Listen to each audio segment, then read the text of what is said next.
Hello, welcome to Eric on the Last Taboo. This is your host, Eric Diaz. And today we are joined by my friend Michael. Hello, Michael. Hello. And Michael is going to talk to us about his struggles dealing with addiction from benzos and alcohol, and also what it's like to be transgender. So, hello, Michael. Hello. So let's get started. Where are you from originally? I'm from South Georgia. All right. And where do you live now? Currently, I live in the metro Atlanta area. All right. And how old are you? I'm 25. All right. So when did you start questioning your gender?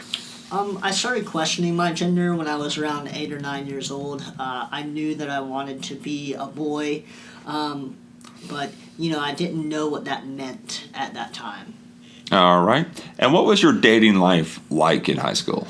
In high school, I did not date anyone. I didn't have any boyfriends or girlfriends. I just wasn't really interested. I was more insecure about it, so I didn't really go for it. All right. And did you ever identify as a lesbian? I did. For 6 months prior to coming out as trans, I identified as a lesbian. Looking back, I consider it more of a segue into being trans than anything. A lot of people, when I was in high school, I had never heard of transgender. Mm-hmm. And when did you first when did you first learn about transgender? I didn't learn about transgender until I was in my early 20s. And so it was really my whole life. I had no idea that trans was even a thing. Okay. And how long after you heard about trans did you realize that you were transgender? Well, it was actually in that moment that I found out about trans. I knew that's what I was. I knew that was it, and I got really excited, and I was like, oh, that's it. Like, I didn't know that was a thing, but I didn't actually transition until 2 or 3 years after that moment.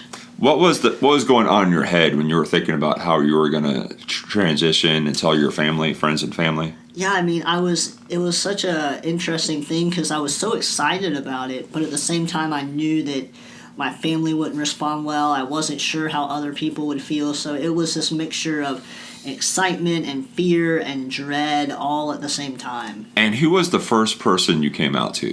The first person I came out to was actually a friend of mine in college. We weren't that close, but she was also in the LGBT community, so I felt really safe and welcome. And I had sort of mentioned the trans thing before, wanting to be trans, and so I knew I could trust her. And then shortly after that, I came out to my roommates who were also LGBT, so I felt very safe. But that's how I started. I started within the community, and then I branched out. All right. And when did your parents find out? My parents found out probably a month or two after I came out to my friends.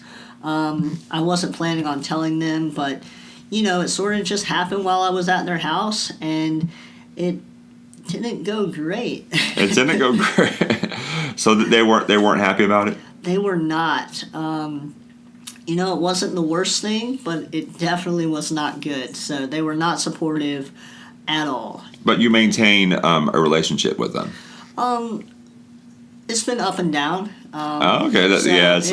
So we didn't talk for a few years, and then we've sort of recently just been trying to reestablish our relationship. So that's been interesting.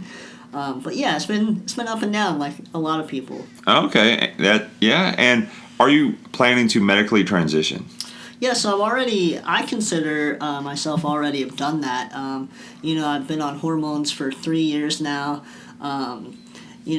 So I consider that medically transitioned.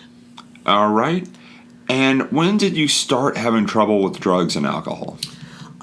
In late high school, and that continued into early college is when I started partying and doing drugs. Okay. And when did you realize you had a problem with drugs and alcohol? I didn't realize I had a problem until I actually tried to quit drinking, and I ended up falling into a depression and then trying to kill myself, and I ended up in the hospital. And it was in the hospital that I realized I had a problem. This was a mental health hospital, so they had a lot of resources, and I was able to continue and do their program, their young adult program, for a couple months, and that's when I actually got sober. Okay. And you were still identifying as a woman at this time. Correct. All right. And then it's my understanding you had a relapse and you came back to the hospital. Correct, sort of. Well, I had a relapse shortly after. But this time when you came back to the hospital, you were identifying as a man. Right. How did that, it's the exact same hospital, and how did this change your experience? Well, it actually was very different than the first time because this time, all my documents were changed. The only reason they knew I was trans is because I had disclosed that in the beginning, in the pre-assessment. And so because of that, I couldn't have a roommate. They wouldn't allow me to have certain things I needed regarding my transition. They were just very ill-equipped, it seemed like, to deal with trans people. Do you feel they were ill-equipped out of malice or ignorance? Definitely ignorance. I feel like there just wasn't protocol. I mean, one of the nurses told me, we don't have protocol for this, so I don't know, in regards to a trans issue I was having. So I feel like it was a lack of training was really the problem. All right. And you say you've been involved in 12-step fellowships. I have. And what has that been like? It's been really good, actually. In the beginning, I went every day. I worked the steps multiple times.